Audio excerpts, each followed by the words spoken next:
All right, so the purpose of our workshop today is just to walk through, again, for those of you who haven't been able to follow the Finance Committee's work as closely as the Finance Committee has, just to be able to walk you through what is on the agenda for your vote next Tuesday. And we're doing this a little bit different from how we did it during the initial presentation. We're going to start with the financial, the overall financial picture and what that represents, and then we'll just, I'll touch on the investments, the priority investments, and the why associated with those. So I'm going to turn it over to Alicia. Okay, thank you.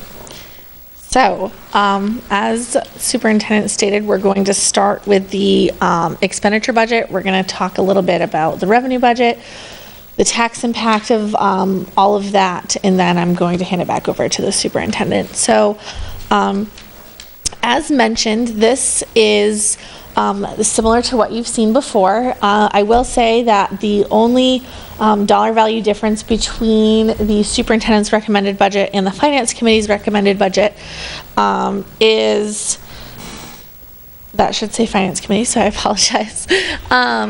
We added $39,000 to Peaks Island for an ed tech to help them facilitate the pre-K program. So other than that, the budget is exactly the same. The overall spending increase is still $7.2 million. It's 6.6% over last year. The percentages as a total did not change, so existing salaries and benefits still make up 77% of the overall budget. New investments are still $2.6 million. I did not add the ed tech to investments, as it's an existing program and we're just trying to figure out how to staff it more appropriately. So I did put that sort of in existing programming as it is now. The superintendent might disagree with that assessment, so we might have to, we'll move that later if we need to. The ed tech is in existing programming because we added staff just to help facilitate the program as opposed to investments. Okay, good. We're all on the same page now. So this really is just an expenditure summary of all the totals. We went through this in detail at the board meeting back on the 19th. So as you can see there, the only change are in the salary and benefits items, and it is $39,000 higher than it was the last time we went through this. So nothing has changed in the revenue budget. Just as a reminder, this property tax total is about a little less than 80%, 79.6% of our budget is funded through property taxes, and that is compared to last year where it was, I believe, 80.1%. So even though we're asking for more property taxes this year, it actually represents a smaller piece of the total pie than it did in the previous year. And kind of along the same line, even though we got $700,000 more sort of state dollars this year, it's only 14.1% of our total budget, whereas last year it was 14.8%. So sort of that increase is not keeping in line with our total budget picture. So the non-tax revenue, as I mentioned, we did not change anything between the superintendent's recommended budget and the finance committee's recommended budget. So this in total is still up about $1.5 million. This is just a reminder that our revenue picture from the state, when you kind of look at it visually, has not changed all that much from year to year. We're still seeing significantly less than we received in FY18. And just as a reminder, our budget in FY18 was about $106 million. So just to put those two things in perspective, it is not keeping up with the increase in our budget. So the state education subsidy is up $700,000 this year. We were very lucky that the legislature is at least projecting right now that there'll be a 20-cent mill rate drop. So just as a reminder, we had discussed earlier that because of our valuation, which is increasing here, shows just about $267 million. Because they put more money in, the city of Portland is actually going to have to pay in less than we had planned on. So originally we were thinking we may lose up to $2 million just because of that valuation growth, but because of that additional money that was put in, that didn't come to fruition. So sort of what are the tax needs from this Finance Committee's recommended budget? So as I mentioned, we added $39,000. And unfortunately, due to rounding, we're about $15,000 off. It did bring us up another penny. So the increase is 61 cents right now for a total rate of $11.75. Just as a reminder, previously the tax rate impact was about 5.4%, and this is about 5.48. So, however, before that 60 cents on a $240,000 home was $144, and now it's about $146 for the year. So even though it's sort of a rounded penny, for this situation it equates to about another $2 on the tax bill. And I'm going to hand it back to you. Okay, and so I'm just going to walk us through the investment portion of the budget and really sort of focus on, our theme for the budget this year, which is this notion of delivering on the promise. I also want to just remind you to sort of put this in context that this is the third year since the adoption of the Portland Promise, and the first year was 2018, and because of our financial situation, we didn't make any new investments related to the Portland Promise. Last year, we made some beginning investments on our core instruction effort, which we're going to talk about shortly, as well as some significant investments in trying to build meaningful relationships with caring adults for our students. And so those were the areas where we focused last year. And then this year, we have three specific areas of focus: the core instruction, which I mentioned earlier, and a very significant effort to increase access to quality pre-kindergarten for our students as part of our equity efforts, and the establishment of a robust behavioral health continuum, which people have referred to as BREATHE, but it's more than just the BREATHE program. So I'm going to talk about those quickly. So this is a summary of the costs associated with those different investments. So we have the core instruction investment, and for each of those we show what the actual cost is in the tax rate. So for example, for core instruction, that 0.035 means that is a cost of 3.5 cents on the tax rate. And BREATHE is 6.6 cents on the tax rate. Pre-kindergarten is 7 cents on the tax rate. And the additional investments is 51. So altogether, our investments are 22 of the 61 cents that Alicia talked about. So about a third of our increase is associated with these investments. The rest, the other 2/3, is associated with the escalated costs of, operating the school system. So just to sort of put that in context, we believe these are really important and robust and significant investments that we're making this year, and they are about a third of the total increase that you see in front of you. Core instruction is related to our achievement goal. So we, as part of our core instruction work, the bulk of those investments are associated with really non-FTE additions. So things like implementing our phonics curriculum, doing more in the way of teacher professional development and support, and so that's the bulk of it. And there is 1.5 FTE additions for a total of $44,000, almost $45,000. So that's, again, as I mentioned in the summary slide, that's $275,000, or about 3.5 cents on the tax rate for our core instruction.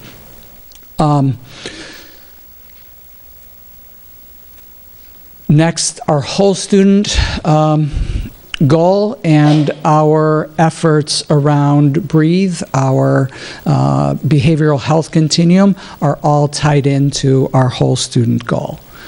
So again, most of the investments that you see this year are tied to the establishment of the Breathe program. That is a program for our students that have significant social and emotional needs that require additional, more intensive services. But in addition to that, and this is sort of a continuation of the work that we started last year with the investments that we made around social emotional learning, this is all part of our effort to establish tiered systems of support, a way in which, at its most basic level, we are providing supports to kids day in and day out in classrooms with teachers who have a set of skills, a repertoire for working with kids who have challenging, have had trauma in their lives, that are culturally and linguistically relevant. So all of the work that we do around providing our teachers the knowledge and skills and supports and tools to be able to do that day in and day out in their classrooms. And then recognizing that for some students there needs to be additional supports, and that is what our Breathe program it's all about. And so most of our students will continue to be in the regular classroom receiving skilled support from their teachers. And then, a significant number of the students that are part of the Breathe program will be in their regular classrooms for 80 to 100% of the time, getting some additional support outside. But then for another number of students, they need specialized services that are outside of the regular classroom. And so that's where our school-based Breathe classrooms that we are looking to establish this year are the big new addition to the program. The Breathe program, as it's currently envisioned, will be in 2 of our schools, 2 of our elementary schools. Those are brand new classrooms. One will serve the lower elementary grades, one will serve the upper elementary grades.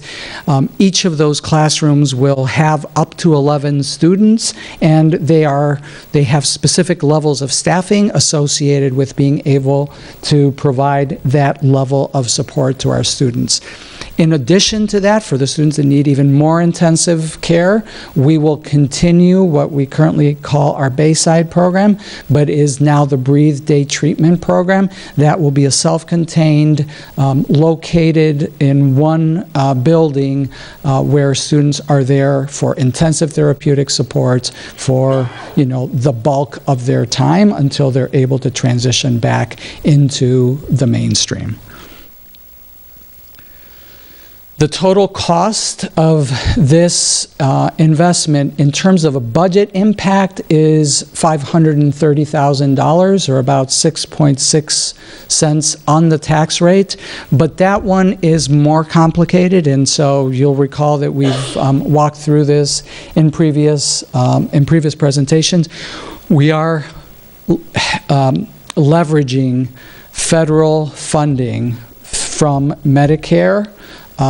From Medicaid. We're leveraging Medicaid funding to be able to support this program. So while the total cost of the program is $1.3 million, we expect that about $900,000 of that will actually be reimbursed in Medicaid revenue coming back to the school district.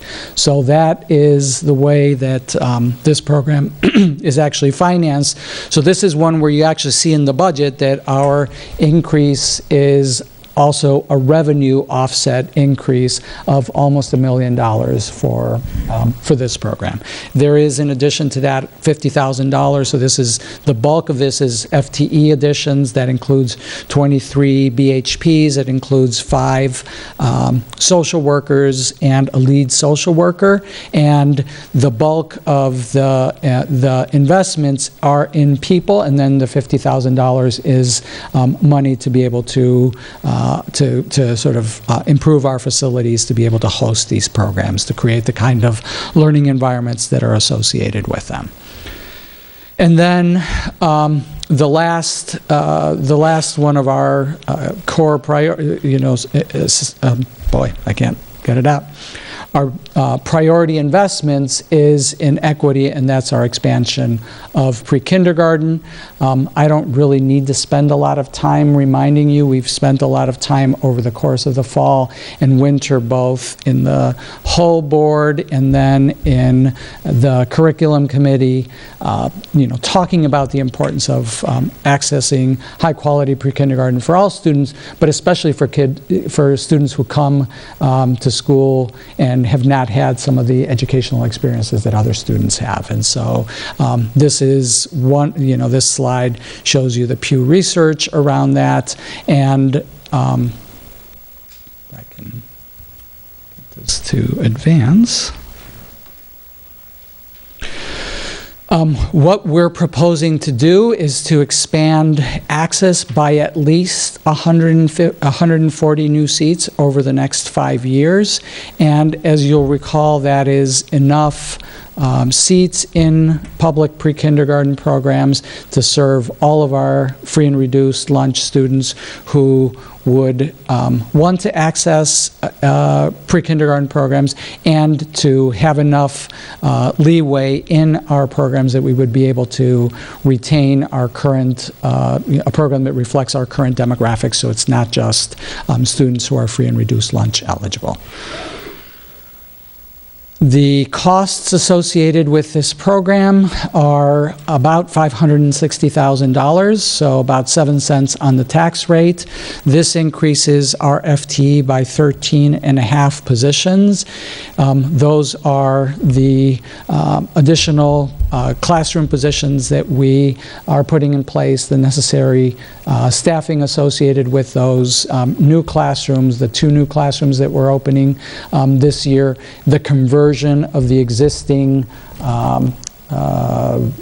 partner pre-K positions into Portland Public School positions, and the necessary administrative oversight to be able to manage the scale up of the program.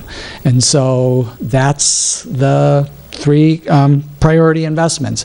Very quickly, just want to touch on other investments, most of which fall under the people goal, which is our last goal, although not all of them, and you'll see that we've highlighted that.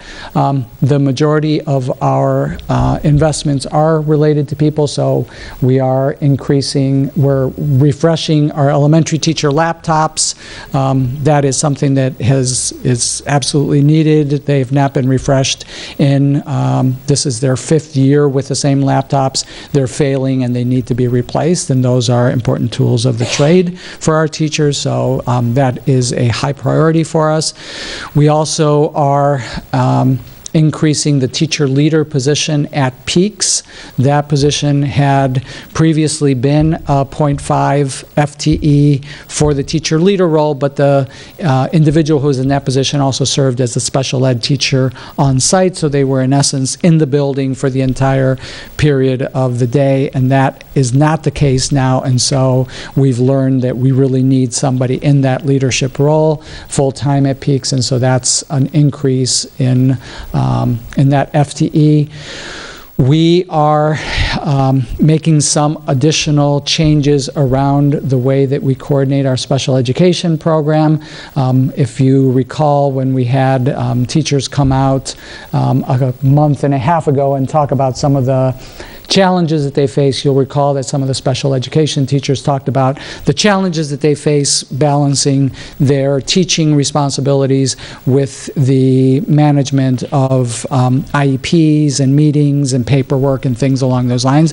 And so this, the changes that we're making, which are really adding 2 positions with a 0.6 FTE, is really to make sure that we try to alleviate some of that additional responsibility that rests on our special education teachers. We've talked with the operations committee about this, and I don't think we've spent a lot of time with the board as a whole, but as you know, it's hard to fill transportation positions everywhere in the state of Maine and in the country. And so we have been piloting, experimenting with some uniquely different ways of doing that and have been very successful this year in those pilots. And so we're looking for the resources to be able to do that at scale. With this, we've been able to, in the last few months, we've been able to fully staff our transportation department, which has allowed us to not have as many contract routes with contract providers at a significant savings. So this investment will actually pay for itself in terms of what we won't have to do with outsourcing transportation to other providers. And then the last thing also, you'll recall from the presentations by teachers back a month and a half ago, we heard about the social work needs at Paths, and so we're adding half of a, I'm sorry, that's supposed to be at adult ed. I haven't changed Yep. And I'm just reading it, so I just say it even though I know it's at Portland Adult Ed. So that's at Portland Adult Ed, that we are adding a social worker to help with the coordination, triage of access to social services for families as they come to Portland Adult Ed. Then the last two things that we have up there are not related to people, but we figure that this is the right place to put all these other priorities. If you recall, we've talked about the fact that we, a couple years ago, we closed a program at Paths. That one really is at Paths. And at that time, we said that we would be looking at the next iteration of programming at the school that would be attractive. We closed a program that at the time was losing student participation, and now we're coming back with this cybersecurity program at Paths. We are receiving additional money from the state, so that's in the EPS numbers that Alicia talked about. So this is fully offset with revenue coming from through our EPS. And then the last thing in here is the community eligibility provision. As a result of our, I think it was 4 years ago that the board implemented community eligibility at 4 schools. And those 4 schools are Presumpscot, Reiki, Riverton, and East End. And we have to re-up our application for that. Our percentage, the reimbursement that we get from the federal government is tied to the percentage of students who are eligible for free and reduced lunch. And so when this was conceived 4 years ago, our numbers were such that with those 4 schools, we were able to get 100% reimbursement. So basically, we got enough money from the federal government to allow us to provide free lunch regardless of whether kids were eligible themselves. And so what that does is that helps to increase participation rates because kids are not thinking about, I need to, fill out forms and all of that kind of stuff. And, we actually improve nutrition for all of our students in the process. Because of changes in our free and reduced lunch rates, we don't expect to be able to receive the 100% reimbursement, so it's tapered down, and the $90,000 will offset the revenue that we don't expect to receive, but this will allow us to continue to provide CEP, so free and reduced lunch across the board for all students at those 4 schools. So similar to what we do now with breakfast at all of our high schools, where students, again, regardless of whether they are free and reduced lunch or not, have access to breakfast. And so that's the summary of all of those additional investments is 5 cents of the 61 cents that we're expecting to add to the tax rate if you vote this budget through. So that's it.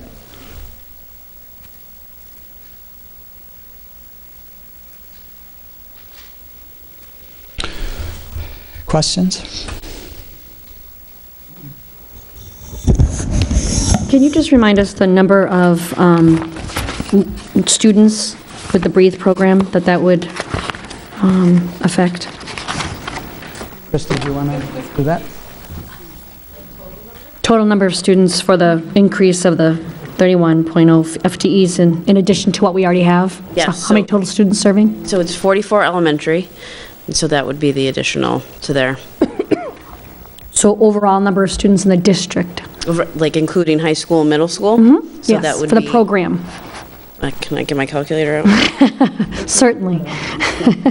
So it's 30 high school, Okay, 33 middle, 44 elementary, and then the 24 at the day treatment program, and then another 11 for the high school day treatment program, so 142. okay. Thank you very much.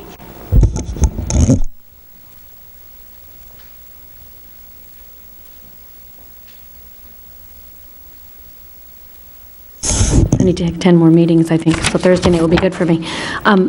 There was a public member that alluded to 8.5 administrators, and I don't see that here. What is that? So in the book, there are the pages that show you the changes by bargaining unit. So people listed as administrators are actually anyone that's in a non-rep position. So any salaried person or any hourly person that works at central office.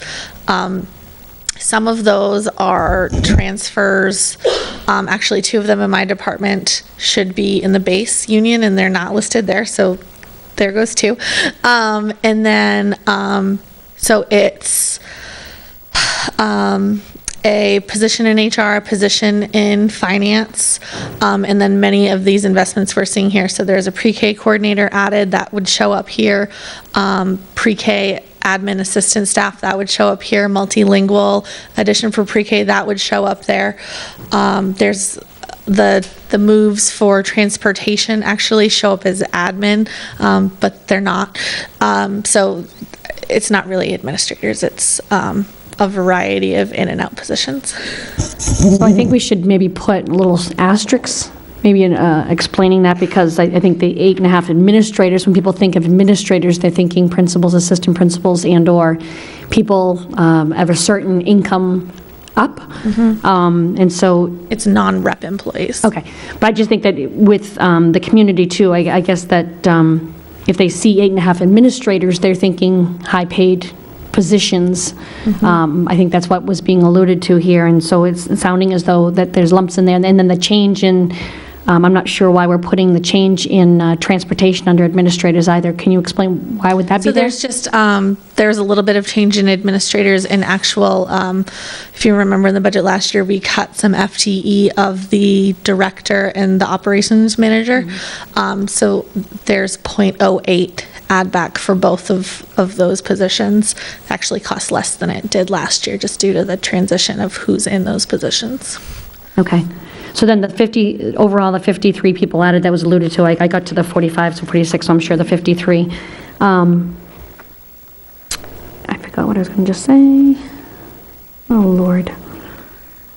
So majority of those positions are saw that with the 44 and the- BHPs, teachers, between breathe and pre-K. So how, do we have any, I hate to use the word layoffs, but shifting and that are through attrition, et cetera? So how many? there are 5 elementary reductions proposed in this budget, but we don't believe that anyone at this point will be actually laid off. We believe we have enough retirements to cover those people. Do we know how many retirements we're having? People that have put forward that they're going to intend to So we had retire? 11 people through the initial notice period that the board had approved. And then I'm not sure how many since then. Barb, do you? We will get you that information. Okay, great. Thank you very much. Thank you.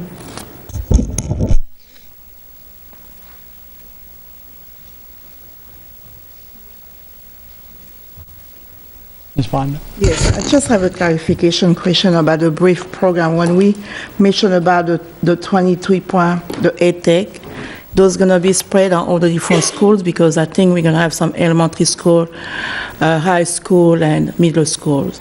So beside of what they're going to do with the special ed students, are they going to be available for other help? Because when we heard the teachers spoke last time, they have issues about some of the behavior and some of those students may not be considered to be on the special ed, but they're really to that transition.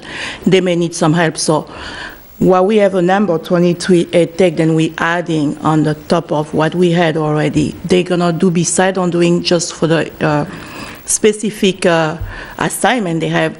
Can they also overview all the issues in the school? So the cool thing about it is that we're going to provide, so wherever the Breathe schools are, or the Breathe programs, they're going to, Breathe BHPs or the ed techs are going to be in those classrooms and then helping the whole classroom out. So they're not just there for that kid, it's going to be a community, helping community. All right, thank you. But I just also want to be clear that I agree with you, Christine. But I mean, just for clarity and transparency, the Breathe program staff is dedicated to students in the Breathe program with IEPs specifically focused on behavioral and emotional disabilities. So if you're thinking at all about the broader special ed needs you've heard about, I mean, yes, folks will be in classrooms and supportive and helpful, but it's responsive to that particular continuum of least restrictive services for students, but not beyond that. Okay. All right. Thank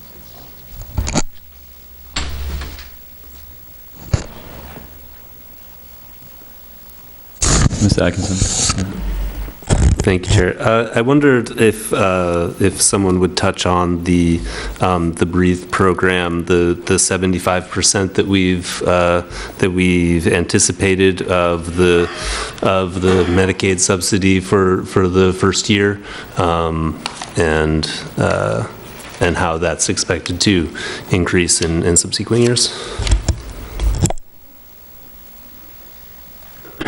So getting a program up and running, we want to be conservative on the amount of reimbursement, and I like to use the word reimbursement rather than revenue because we're getting reimbursed for our services that we're doing as BHPs, as social workers, as psychologists. So this is something that the state of Maine provides for us to be able to get reimbursed for that. So I feel like 75% is a conservative amount and a fair amount, and hopefully it would potentially, be that and be more.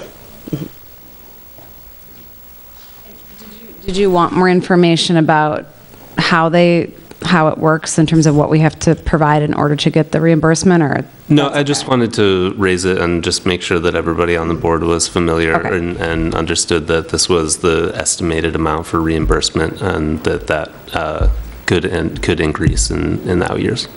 Thank you. Ms. Thompson. Sorry, so I may have missed that. So do you anticipate the offset continuing after this year? It's going to be a continuation? Okay, thank you. Ms. Bond. Yes. On the pre-K investment, just try to understand what you mean about when we remove the contract for partnership classes. What that means. So the board voted not only to invest in the 2 classrooms for this upcoming year, adding classrooms, but also to turn the existing staff in the partnership classrooms to Portland Public Schools employees.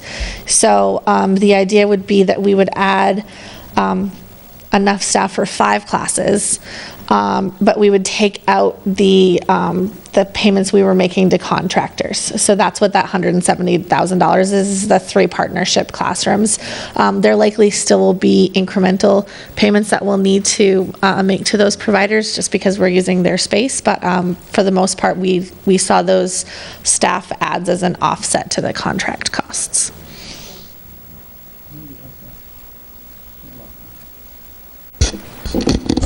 Victor.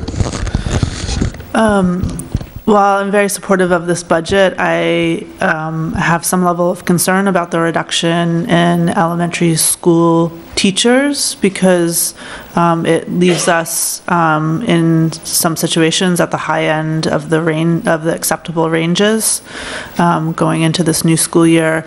And at some of our schools, we have such transient populations that if you're at the high end of the range and you're seeing such movement in enrollment that it can leave us with situations in which we have too many kids in a class.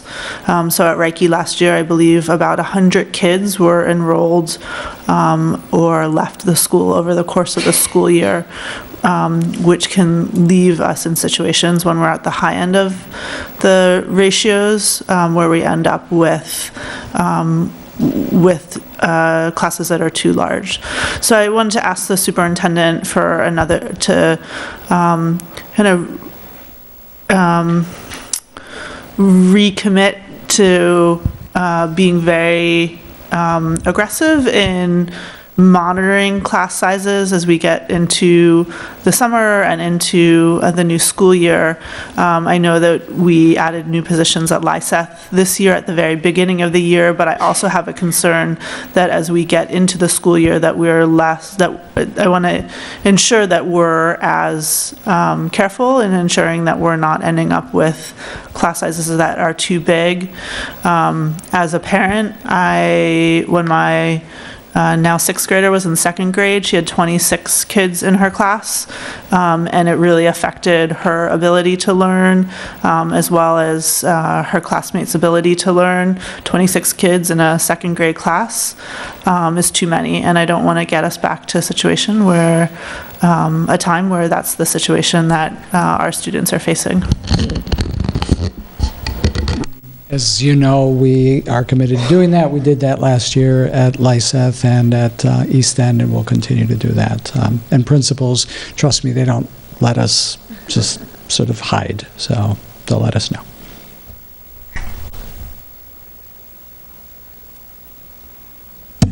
Orion. Thank you for all your hard work, superintendent and staff and finance committee. So along Ms. Vigdor's point there, I was looking through our book here, and it'd be great to have at least some estimates of enrollment numbers for the fall. I know it's always a moving target at times, but it would be, maybe we already have it somewhere, and I apologize if we do, but it's not in the book I'm looking at here with the recommended budget. So no, it's not in the book, but we did some work around it in the finance committee, so I can send you those documents.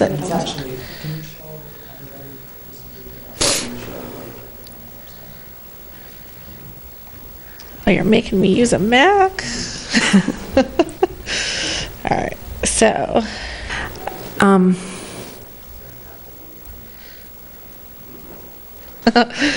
Sorry. Our website does work.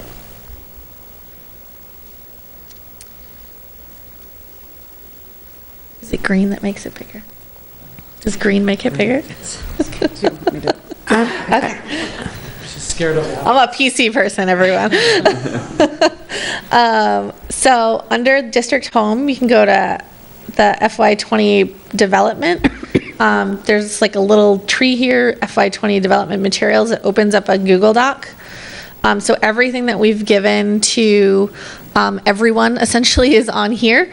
So this elementary enrollment comparative analysis in the elementary class size really walks through how we got to the numbers that we ended up with. I'll open this comparative analysis because I think it does a better job of just showing you where everything is.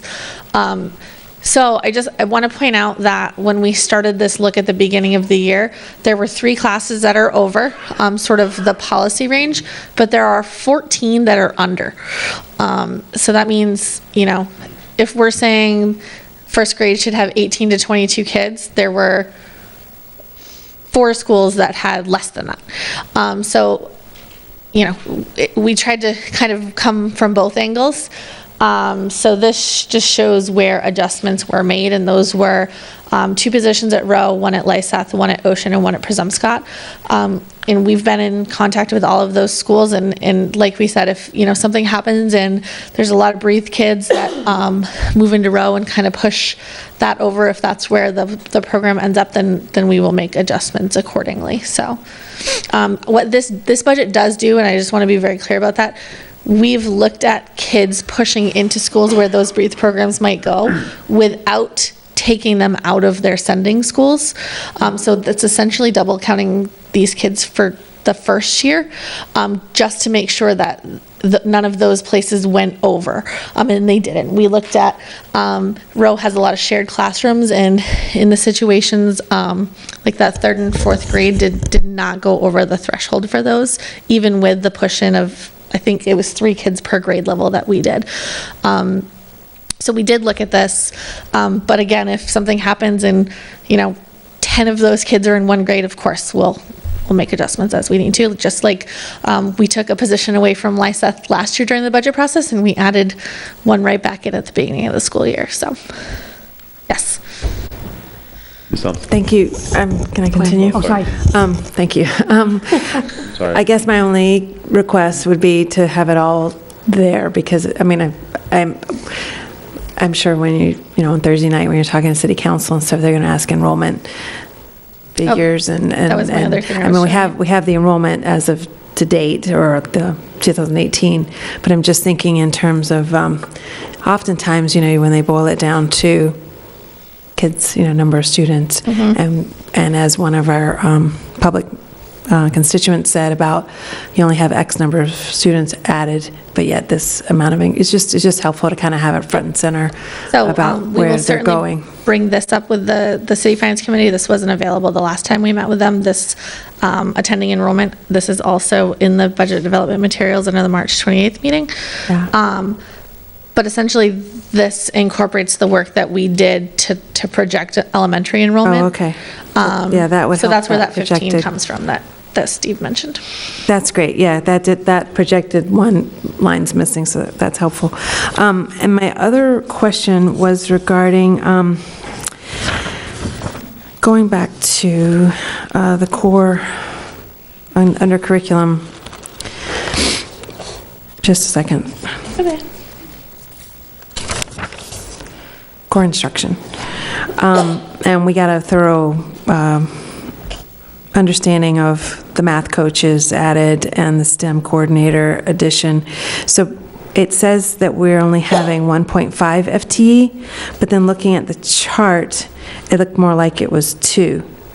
So just trying to understand. Yep, the math coach is a 1.0 add, but it's a $0 ad because we essentially had a 1.0 contractor doing that same work in the budget this year. So we took the money from that and sort of added it to the contractor. Now, the other ad is a 1.0 STEM coordinator. This year there's a 0.5 STEM coordinator, but it's funded through the sabbatical.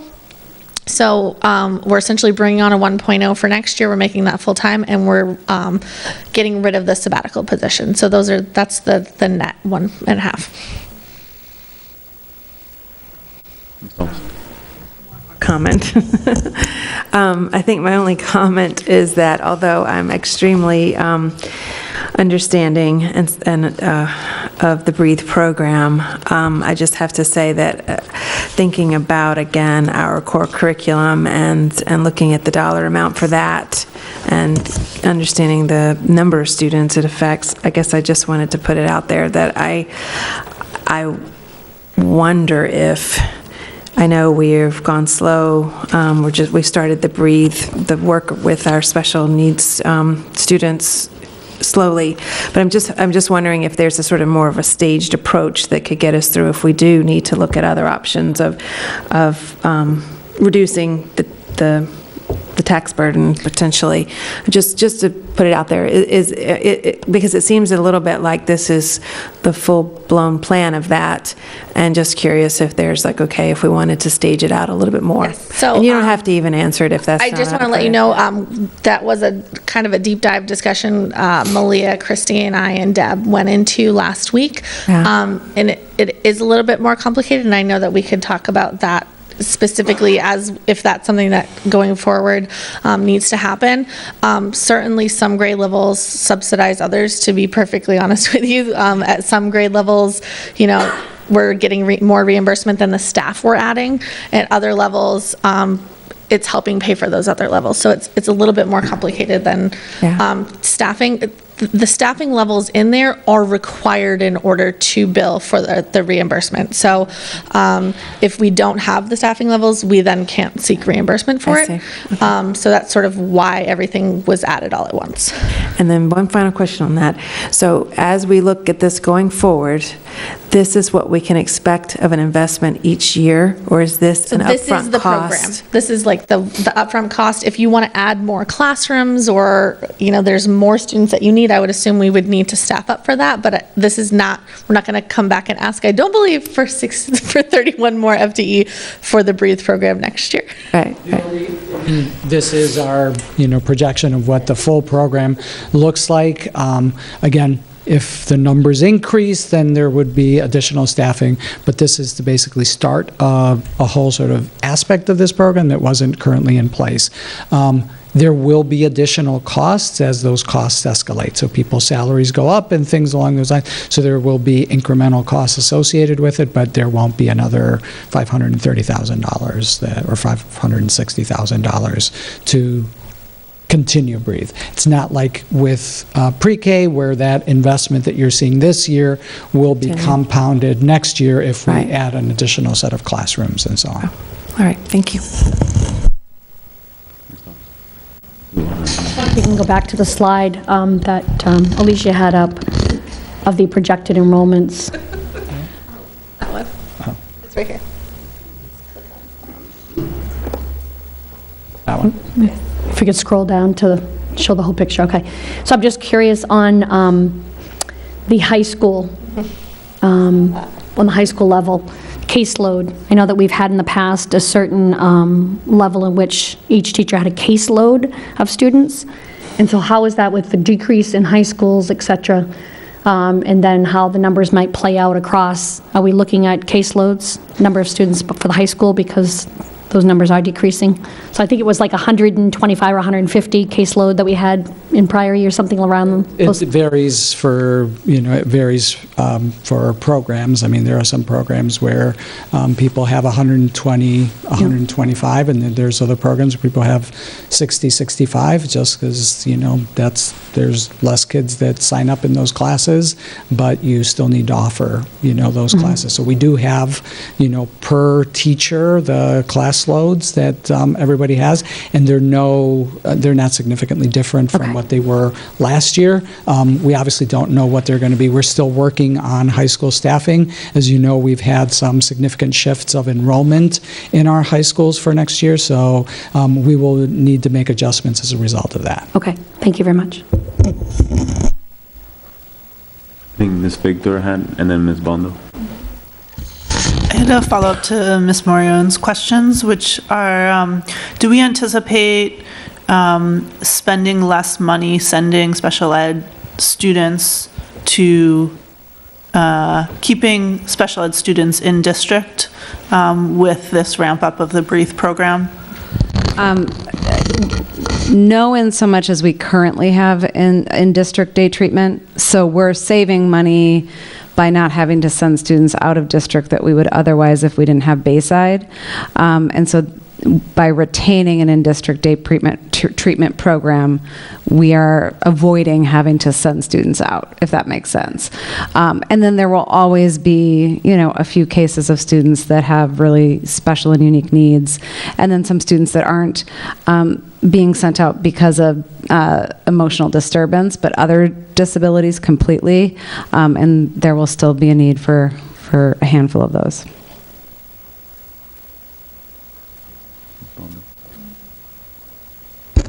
Still on the brief program, just when I heard, and we have like 144 student enrollment for this year, right? So that one is everything combining with the Bayside, or just the order is all around the district. So having those 23, then we have on the ATEC for how many students by class? I mean, how many students we're gonna have for each?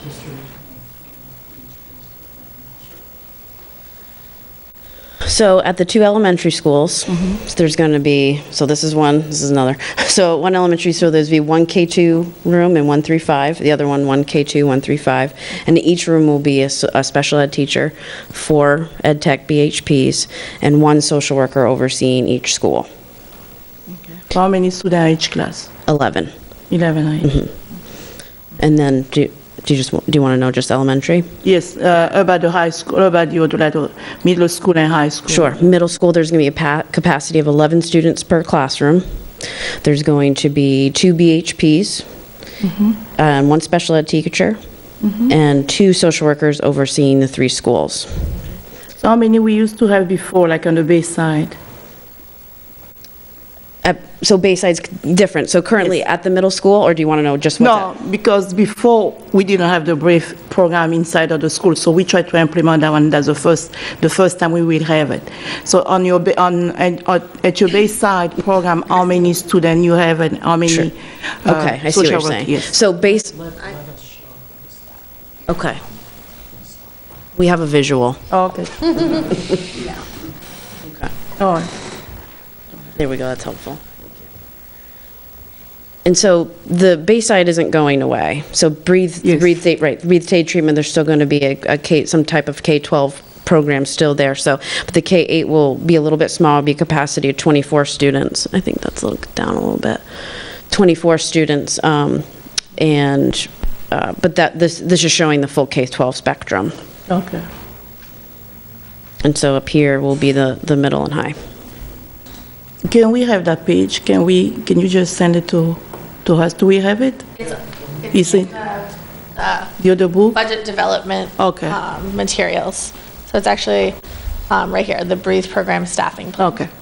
Right. And one thing I would just add, just if you're trying to get your head around the difference, so we'll continue to have day treatment. It's going to be a slightly smaller program with similar ratios of staff to students there. It's going to be new that we have in-school breathe in elementary. That is a part of the special ed least restrictive continuum that has not existed in the district and should. And so that will be new. And then in middle and high school, there's some added capacity through BHP and social work support. So we've had teachers and like a couple BHPs, but we're putting a little bit more clinical support in there, and then those ratios of BHPs and social workers will enable us to serve the kids more effectively and also does unlock the reimbursement. That's the answer I was looking for. Thank you. Ms. Moriarty? Ms. Moriarty? So for clarification on the staffing for Breathe, so we have our current special ed teachers, and then, but we'll reduce it, let's see how to phrase it. Are those teachers going to be then moving to these schools? In other words, it's not really a new position if we're just, I'm trying to figure out how many real new positions we actually are adding to the budget, because wouldn't we be just moving these teachers along with these students to the various schools? So if you see in the red, so we're retaining day treatment, and so there will be, it's getting slightly smaller, and we are reallocating those positions where it's slightly reduced. But in red, that's where you see the ads. So let's take middle school. If you see that we have right now, well, in the plan, there's a special ed teacher and 3 BHPs per middle school. But we're only hiring 3 BHPs and no teachers, because we already have the teachers and we already have 2 of the BHPs per school. So red is what's giving you the add on top of existing capacity that's being used and or reallocated. So really, adding in red, it's 31. Maybe I just added that wrong, but it's not Then 51. there's stuff down.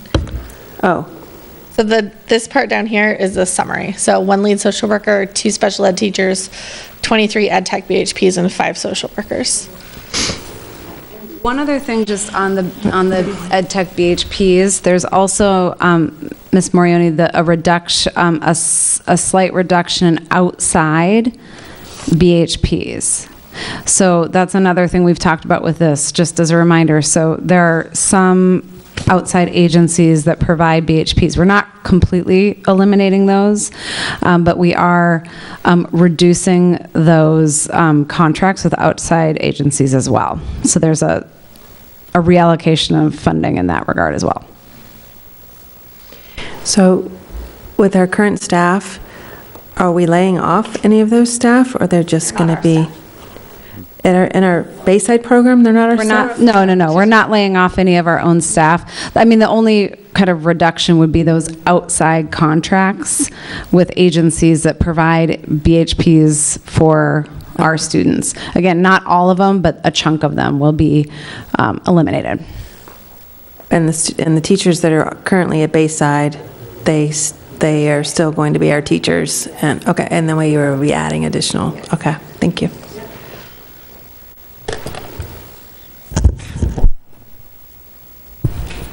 So just to clarify that last piece, at Bayside, there are no contracted BHPs. All of the BHPs that are Bayside are our employees. The contracted BHPs were on the buildings, on the separate of Bayside. Any other questions?